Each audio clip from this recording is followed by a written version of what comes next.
Hey YouTube, and welcome back to my kitchen. I thought I'd share with you today how I brine and roast my turkey to ensure that it is flavorful, plump, and juicy. And not one guest will complain of a dry turkey, I promise you. Stay tuned and I'll show you how I get that started.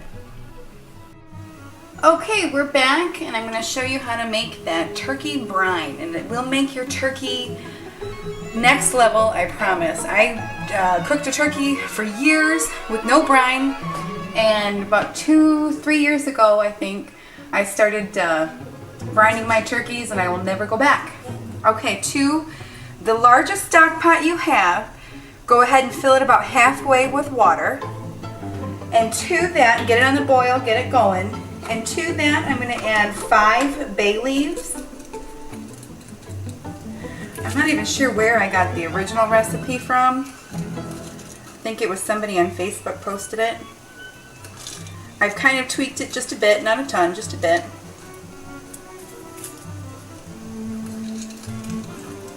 Five. Okay, so that's 5 bay leaves. I have 5 cloves of garlic. Now, I would suggest using actual garlic cloves instead of like the minced garlic or dried garlic.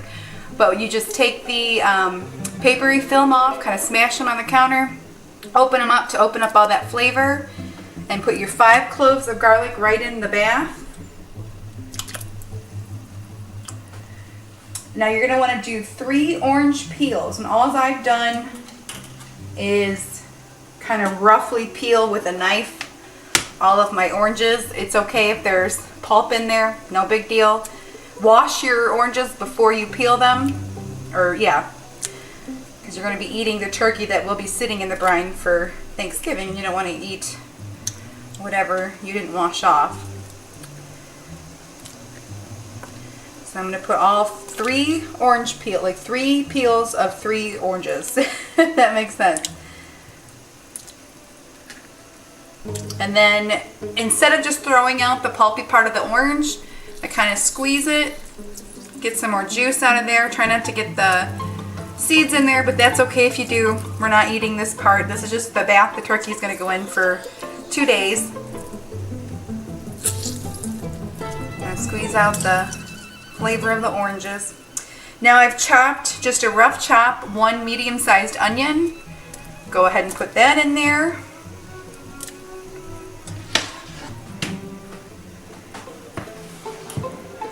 Now the next step, I'm going to put in rosemary and thyme. I would put in sage if my grocery store had it. I have tried to grow my own rosemary and sage and thyme and lavender and all that, and the squirrels got into them this year and I didn't get much. So I had to buy it from the store. This is roughly 1/4 ounce of rosemary and 1/4 ounce of thyme. Just put them all in there. Don't even have to chop them up. Just kind of maybe break them up a little. Now this is the part where I'd put sage in if I had it. If you like sage, I say go for it. Sage is kind of sausage and turkey and chicken and poultry. Okay, now I'm going to add 4 cups of apple cider.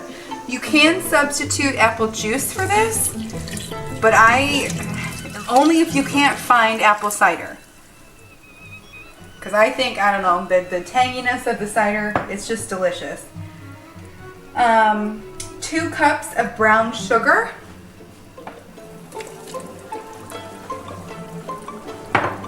1.5 cups of kosher salt, and yes, kosher salt does make a difference. And 3 tablespoons of peppercorns.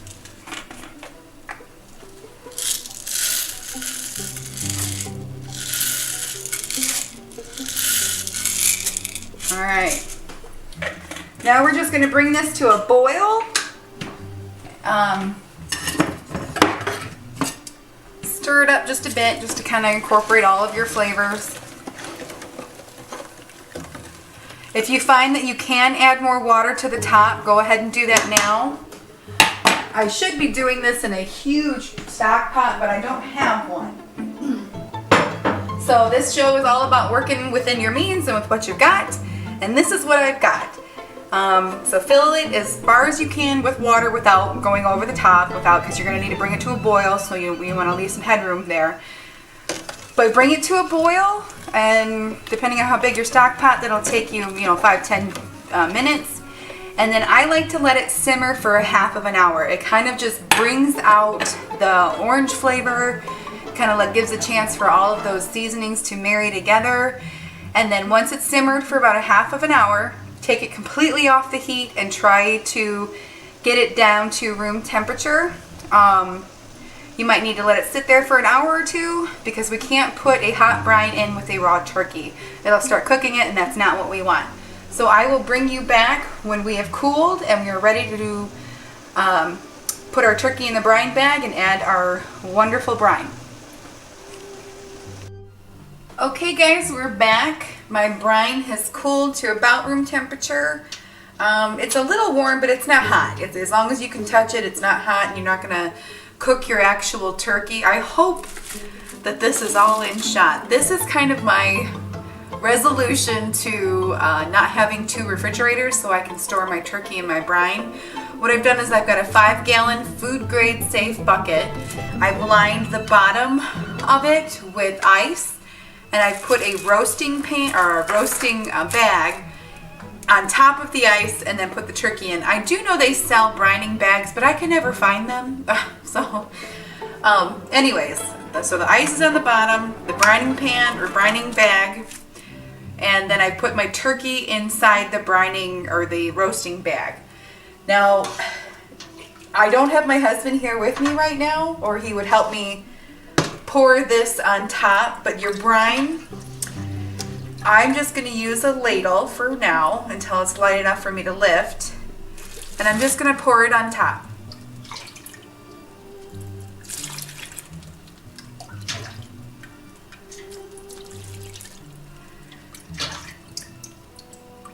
All those bits and pieces, the onions, the oranges, everything, just dump them right in. Yeah, it's not too heavy. It's not too bad. And the bottom of it is a little warm, but that's okay, as long as it's not going to cook.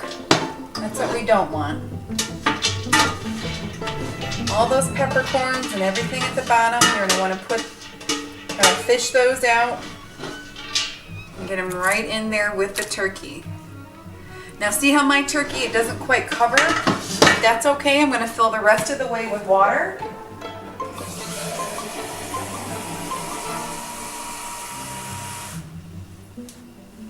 A little bit of water won't dilute the flavoring any. It'll be fine. But what I'll do is I will cover this the rest of the way with water. I will kind of tie up my bag so that way none of the ice gets in the water. And then I will pack it as best I can with ice. Now I live in the South, so sticking it outside isn't always a solution. I think it's supposed to not get any higher than 60 or 70 degrees for the next couple days, but either way, it's still too warm to hold outside without some kind of ice. I will be probably putting this in my garage because it is cooler out there than it is in my home with the heat on. But about every 8 to 10 hours, I would change out my ice. So I would run to the store, get a great big 20-pound bag of ice, because I'm going to want to be switching the ice every, I don't know, about every 8 hours. I would make this up 2 days before your Thanksgiving, so it has 2 days to sit and soak. I should also note my turkey is frozen in the middle. That's okay. It's going to unthaw. In fact, this is kind of a surefire way to make sure your turkey's unthawed for the big day. But yes, make sure you are switching that ice out every 8 hours. You do not want to get your guests sick. No one likes to be sick for the holidays. I will bring you back in 2 days with the magic of YouTube, and I will cook my turkey up and show you how I prep and show you how delicious this is after 2 days sitting in its brine bath. So I'll see you then, guys. Okay guys, we're back. My turkey has brined for 2 days, so it's looking good. It should be nice and moist, but there are a few different things that we need to do before we get this bad boy in the oven. The first thing I like to do is put an entire 32 ounces of chicken broth right into the bottom of the pan. That'll help it so that way when we go in to baste our our turkey, we've got kind of something to baste with. My dad told me once, never use water, it turns your meat into shoe leather, so I always use broth.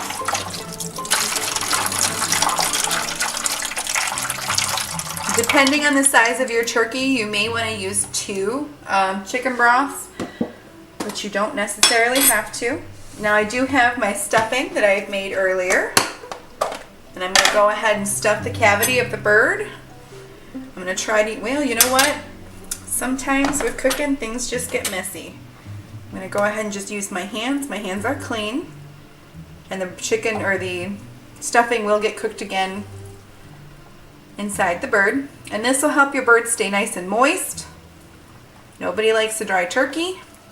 You can stuff your bird with onions and lemons and oranges. I've seen that, and that looks delicious. I know Gordon Ramsay, he did a Christmas special, I believe, one year where he showed us how he cooks his turkey, and I've always wanted to try that. So maybe next year, or just maybe later in the year. All right, my turkey is nice and stuffed. And all those flavors in the dressing will actually help flavor your bird as well. Okay, on the top of my bird, it's real simple. I'm just gonna put some pepper. And this is fresh cracked black pepper.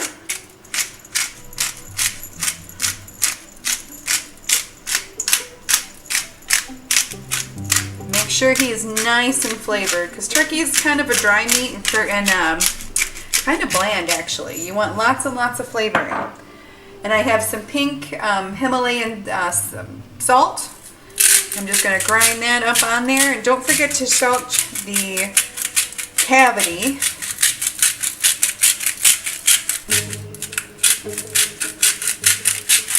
I like to salt him really well.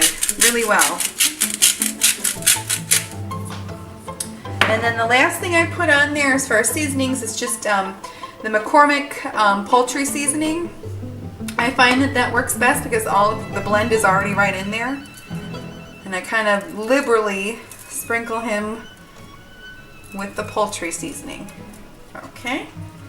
Now what the last thing I like to do is just kind of, I get a whole stick of butter and I just kind of stick him like next to the legs, kind of on top there. They'll melt off, but that's okay.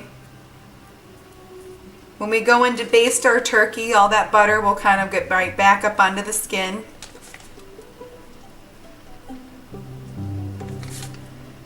Yeah, there we go. Okay. Now that my turkey is nice and dressed for the oven, what you'll do to cook your turkey, now what I am personally doing, this is a 19-pound bird. Excuse me.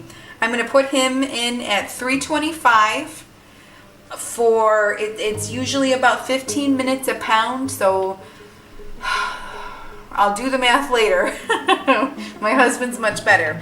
But 15 minutes a pound at 325 to 350, but usually no more than 350 because you don't want it to cook too fast and get too dry. Now every 15 to 20 minutes I will be basting my bird, which this is my baster. Just take up some of the liquid and you just start squirting it all over the bird. About every 15 minutes. You don't want your bird to be dry. Now if at one point you do find your turkey is getting too done too quickly and the skin is getting too brown, you get a piece of tin foil, and I'll show you how to do that. And you do what's called a tent. You take your tin foil, fold it in half, and you just kind of lightly lay it on top. You don't need to cover it completely, just tent it so that way your turkey doesn't get burnt. Alright, I will see you guys when it's time to take this bird out of the oven.